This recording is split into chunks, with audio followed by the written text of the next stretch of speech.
25 years ago, when I left this hill, I never imagined that I would stand here.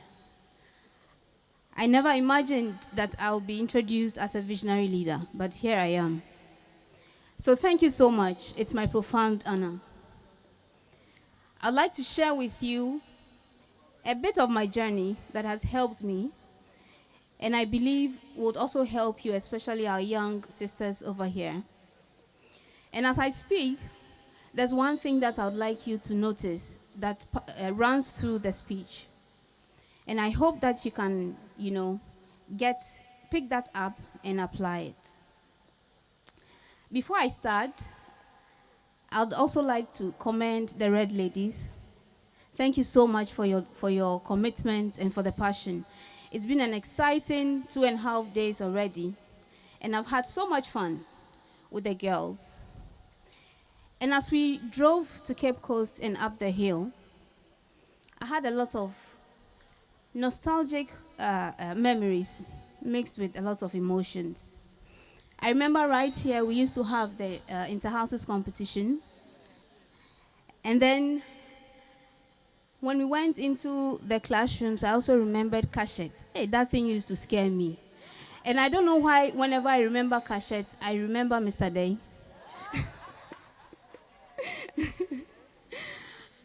that thing really terrorized us.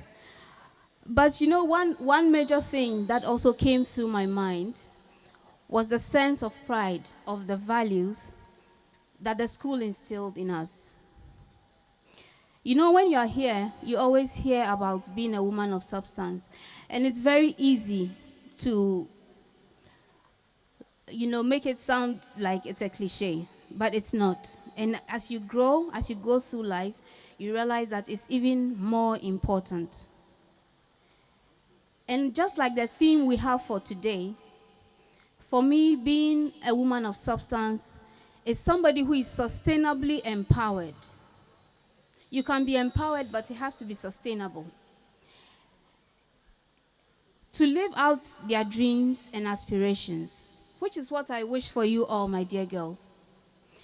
And yesterday, as we went through the school, as we went to the literary night, as we went through the mentoring sessions, I was so proud of what I saw. And I have no doubt that you would all be accomplished women of substance. During my time here, of course, from the introduction, I was a science student. I was in St. Teresa's house. I was privileged also to have some amazing, amazing teachers. And they always gave us very good advice. And of course, because of the age we were in, we always went wayward. But they always tried to bring us on track. And I remember one fine morning on the tennis court, and the tennis court used to be where the assembly hall is now. So our assembly hall used to be much smaller, and the tennis court was behind the assembly hall. And it was an assembly of some sort, and one of our teachers, Mrs. Toga, as she spoke to us, she said, "Girls, even if you end up sweeping the streets, make sure you do that such that you will be remembered." That statement stayed with me throughout my life. For instance, when I had to decide what to do in the university. So I recall coming up here, picking my WASI results, not knowing what to do. I got very good grades, but I didn't know which course to read. And then I spoke to one of the teachers. He gave me a crash course on career guidance. And then that was when I decided to read electrical and electronics engineering at KNUST. Now, when I started, it was really hard. Engineering is really, really hard.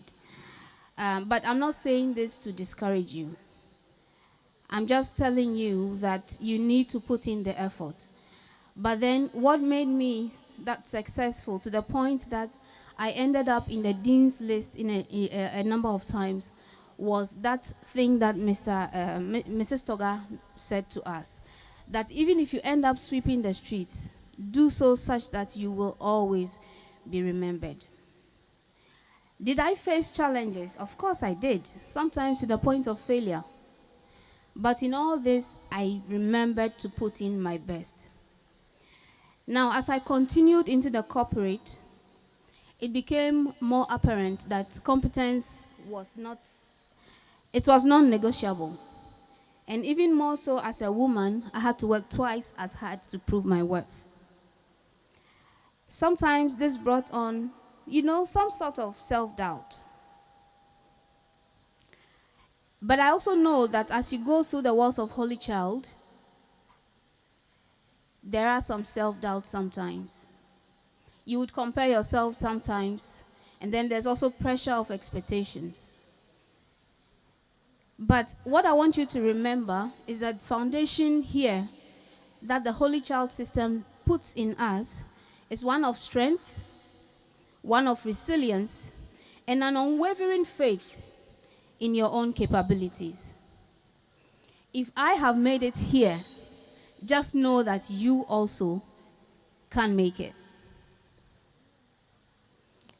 And so, young ladies, please give yourself the permission to be successful.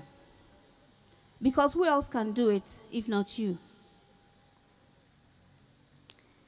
So how would you give yourself the permission to be successful?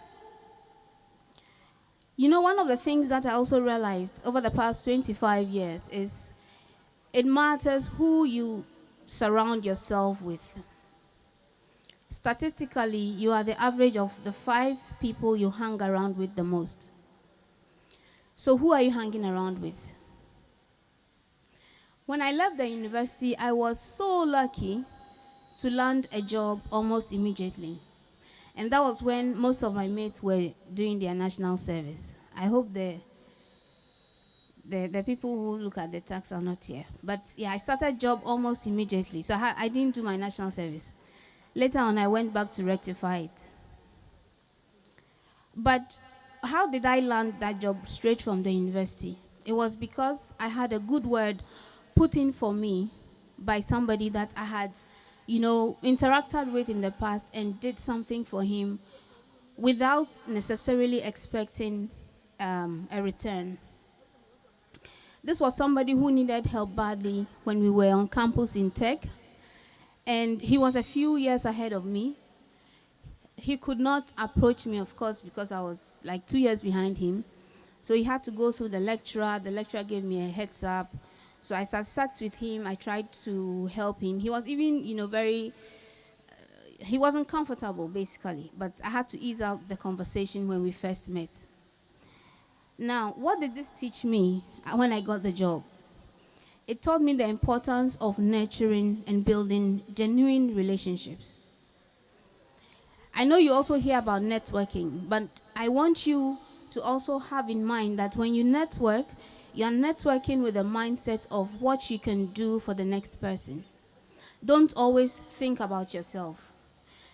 Let somebody leave you knowing that, oh, if I need this thing and this, I can always call you. I can always call Thelma. I can always call Nana. I can always call Sheila. Okay? Let them know that they can rely on you. And the bonds that we form today, whether with your teachers, your peers, or the guests we have here today, could be your network. So think of what you can do for others and surround yourself with people who will hold you accountable and encourage you to be a game changer. Because who are these game-changing people if not you? As I said, in my career, if I have been a game changer, you too can. I just want you to know, though, that it takes a life of value to be a game changer. The values I got from this school kept me grounded and urged me to be the best I can be with integrity. I recall the early morning masses, the social duties. Those were not necessarily things I wanted to do, and I'm sure the Red Ladies identify with that as well. But then, we had to do it. We pulled through, and that's integrity. Doing the right thing even when no one is watching. Values are really critical, and they are the anchor that keeps us grounded when we have to make choices. So yesterday, when we were supposed to come for the early morning workout, the time we were given was 5:30, and I was up the staircase when I saw a few ladies coming down, very relaxed at 5:38. That's not good enough. You need to be time conscious. When we were at the literary night, there were people loitering outside when we were all supposed to be seated. The school prefect also mentioned a few disciplinary issues. You need to be disciplined. You need to have that sense of integrity, because that is what will take you through life. And as you move forward, these principles always, always, always guide you. It's just little things that we do. I remember when we had to unannounced suddenly go into the dormitories because the lights were off in the classrooms. The ladies kept us out for about 5 minutes because they had to clean their dormitories before letting us in. Why would you want to wait for a visitor before you clean your room? You need to always be ready. Also, I just want to let you know that the journey beyond the walls of this school will not always be a straight line. It will not be as you have planned it.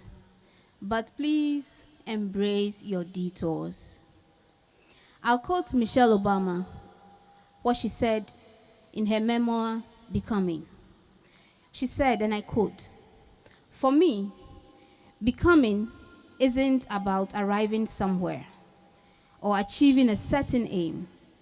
It's forward motion, a means of evolving, a way to reach continuously toward a better self. The journey doesn't end." End of quote. And so among the many things I've said today, if you take nothing at all, I want you to know that it is possible. I want you to know that you need to give yourself the permission to be successful and be the best you can be. And even if you end up sweeping the streets, make sure you sweep such that you will be remembered. Because if not you, my dear ladies, then who? Thank you.